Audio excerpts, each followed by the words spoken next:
team existence here with addiction is real. Addiction is out there. It's happening right now. It's happening to you. It's happening to me. It's happening to everybody around us.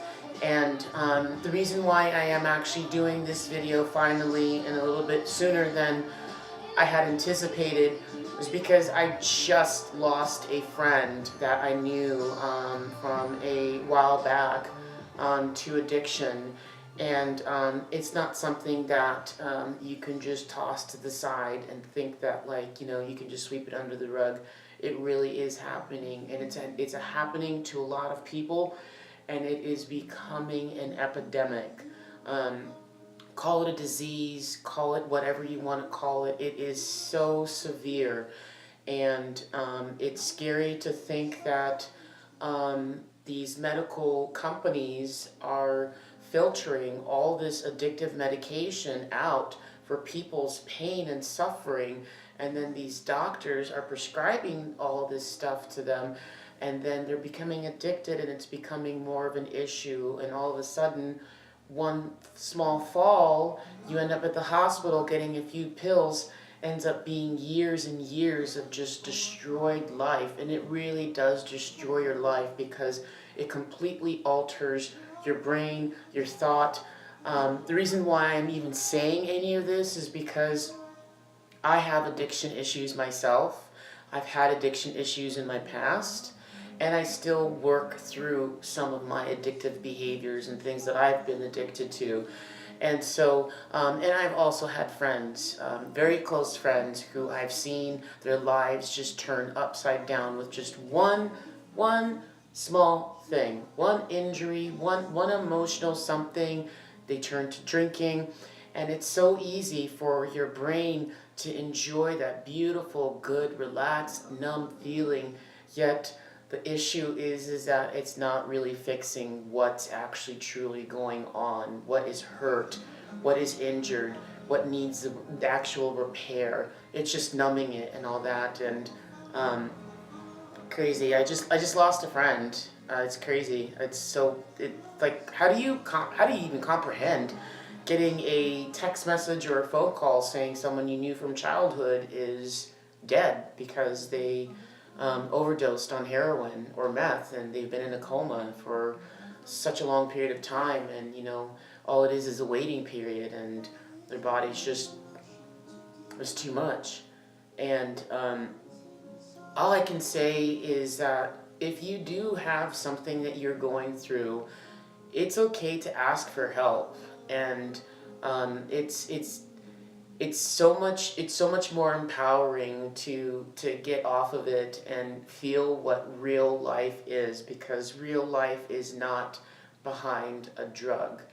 Real life is the reality of experiencing life as it should, and that's the hurdle. That's the biggest hurdle for anyone to have to overcome, is that mindset.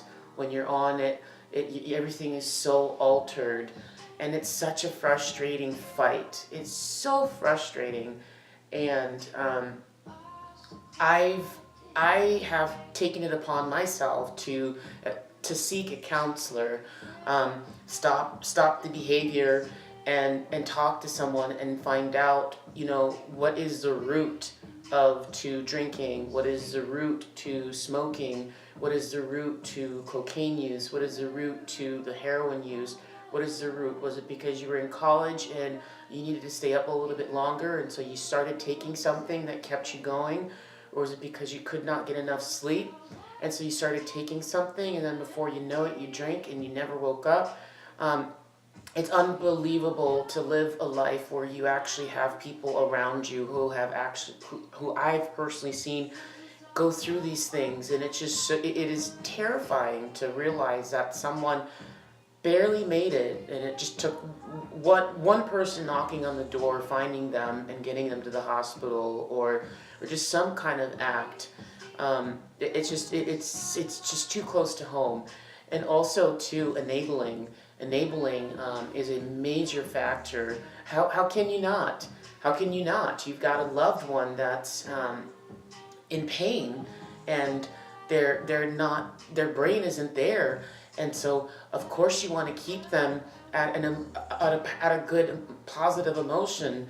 And so you do want to give them the money, you do want to go and buy them the bottle, you do want to be the DD to take them to the store to get their alcohol.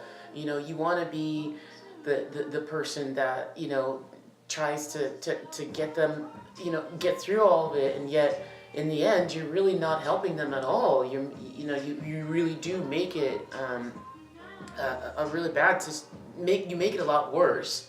I know that I've been an enabler, and on an honest note, it's just you don't want to see the person change sometimes. You're used to partying with someone and they go and they try to stop, and then you go and you smoke more in front of them or you drink more, and then it's detrimental to them because they come back to it, and then it's like, wow, like what a piece of shit I am for doing stuff like that. And so I've learned the best thing to do is surround yourself around people who do want to seek the help. And sometimes you just have to be the jerk off and turn away once you've done everything possible, because in the end you can't, you have your own life and you have your path and your career, and if this person's not willing to get the help and everything like that, it's just a sad learning lesson that they're going to have to learn. But there's just so many crazy variables behind it because everybody's story is so different, and everyone's story is so compelling, and it's absolutely heartbreaking, completely heartbreaking to see people going through this, and innocent people.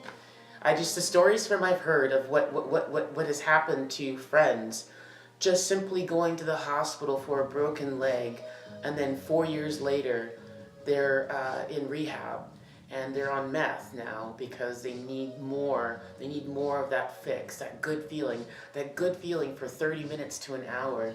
It's just crazy. And I know from my experience, the best thing for me was to go and talk to someone and find out why I was partying, why I've been drinking. I'm a Russian. I love alcohol. It is so addictive. It's just the taste, the idea of how I can control myself, what I can do with it, all these different things. And just finding out like what the root cause of my issues were from childhood made me realize, wow, that's why you're running at 100 miles an hour and you're just going crazy with all of it, and that you don't really need it, and finding a relationship with it. What is the addictive behavior? What is happening right now that's causing you to fiend for it, and what can you do? Who can you call? Who can you have hold you accountable? Just there's so much with it. And once you realize once you allow yourself to get the help and you realize what the issue is, then it's so much easier to work with it. Then you know that it's not in control. Then you know when you can go really hard. Then you know what you can do with all of it. And some people can't. Some people have to be completely cut off from it and all that because it's just so hard.